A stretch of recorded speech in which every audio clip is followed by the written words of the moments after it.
Once upon a time, in a kingdom hidden between pale mountains and endless fields of silver grass, there lived a princess named Shabnam. People called her Princess of Dew because her eyes were unlike any other. They shimmered like morning droplets resting gently on rose petals. When she smiled, it felt as though dawn itself had opened its golden wings. Shabnam was the only daughter of King Azaan, a ruler known for his fairness and kindness. He was a father before he was a king. To him, the palace, the crown, the jewels, none of it mattered more than the laughter of his child echoing through the marble halls. Every evening, he would set aside his royal duties and walk with Shabnam in the royal gardens, where fountains whispered secrets and jasmine perfumed the air. "Baba," she would say, holding his hand, "if I were not a princess, would you still love me?" King Azaan would kneel before her, cupping her glowing face. "I would love you if you were a flower, a bird, or even a tiny drop of dew. You are my heart." Those words were not poetry. They were truth. But happiness is a fragile glass. It can shine for years and shatter in a single moment. One winter night, a storm rose from the northern mountains. It was no ordinary storm.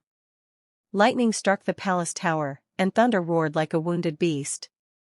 In the chaos, a mysterious figure slipped into the kingdom. A dark sorcerer whose heart had long ago turned to ash. He had once sought the king's throne and failed. Now he returned not with swords, but with shadows. By dawn, King Azaan could not see. At first, the royal physicians believed it was temporary. They brought rare herbs, crushed pearls into medicine, and whispered ancient prayers. Days turned into weeks. The king's world remained dark. The kingdom fell into quiet sorrow. Shabnam watched her father move through the palace with trembling hands, guided by servants who tried not to cry. The strong king who once rode through battlefields now counted steps to reach his throne. He pretended to be brave, but in the silence of night, Shabnam heard him whisper, "What use is a blind king to his people?" Each word pierced her heart. One evening, as she sat alone in the garden where dew gathered on roses, an old woman approached her. She wore simple clothes, and her silver hair shimmered under the moonlight. "You are Princess Shabnam," the woman said gently. "Yes," Shabnam replied, wiping her tears. "I know why you weep." Shabnam looked up. "If you know, then tell me how to heal my father." The old woman studied her carefully. "There is a way. But it demands a sacrifice no heart should make." Shabnam did not hesitate. "Tell me." The woman's voice became softer than the wind. "Your eyes. The dew in them carries a rare light. It is pure. It is alive. If given freely, it can restore sight to one whose blindness was born of darkness." Shabnam's breath caught in her chest.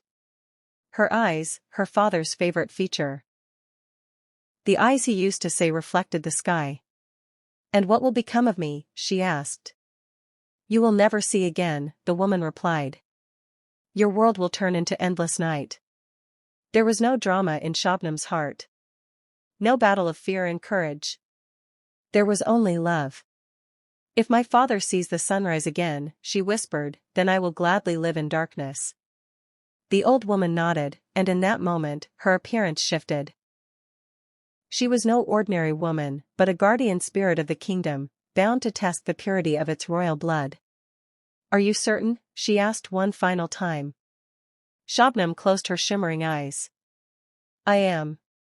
The ritual took place before dawn in the quietest chamber of the palace. No one else knew. Not the ministers. Not the servants. Not even the king. The guardian spirit placed her hands upon Shabnam's face. A soft glow filled the room, pale blue and silver. Shabnam felt warmth, then a strange emptiness. It did not hurt. It felt like releasing something precious into open air. When the light faded, Shabnam's world was gone. She opened her eyes, but there was nothing, only endless black. The guardian spirit disappeared, leaving behind a small crystal vial containing liquid light, the essence of Shabnam's sight. Later that morning, the vial was delivered to the royal physicians as a gift from a wandering healer. Desperate and hopeful, they placed a single drop into the king's eyes. The effect was immediate. Light exploded into King Azaan's vision. He blinked against brightness he had not seen for months. The golden walls, the marble floor, the anxious faces around him, all returned. "I can see," he cried, tears flooding his restored eyes. The palace erupted in celebration.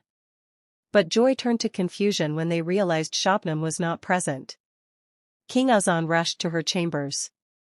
He found her sitting by the window, her face turned toward sunlight she could no longer see. "Shabnam," he whispered, kneeling before her. She smiled softly. "Baba? Is it morning?" His heart froze. "Why do you ask?" "I cannot tell," she said gently. "Everything is dark." The truth struck him like a blade. He understood. Only he had always called her eyes do. Only he had said they held light. Tears streamed down his face as he gathered her into his arms. "What have you done?" he sobbed. "I gave you the sunrise," she replied simply. From that day forward, the kingdom saw a different kind of royalty. King Azaan ruled with deeper wisdom, his heart forever marked by his daughter's sacrifice. He refused to hide her blindness. Instead, he honored it. Shabnam did not retreat into sorrow. Though she could not see the roses she once loved, she learned to feel their petals. She memorized the sound of fountains, the scent of rain, the warmth of sunlight on her skin. Servants described colors to her, and she imagined them as emotions, red as courage, blue as peace, gold as love. The people of the kingdom began to say that even blind, she shone brighter than ever. Years passed, and stories of her sacrifice spread far beyond mountains.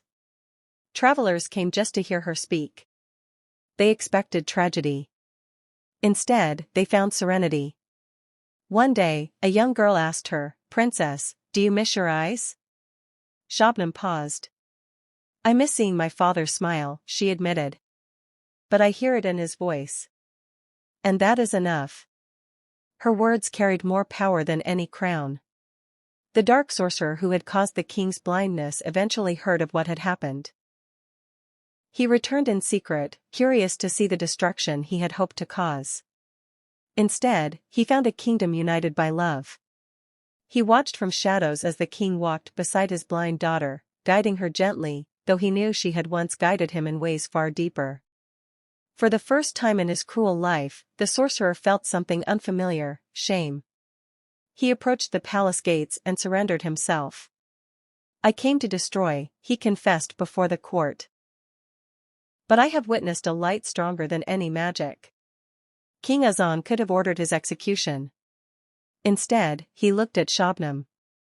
"What should I do?" he asked her. She turned her sightless eyes toward his voice.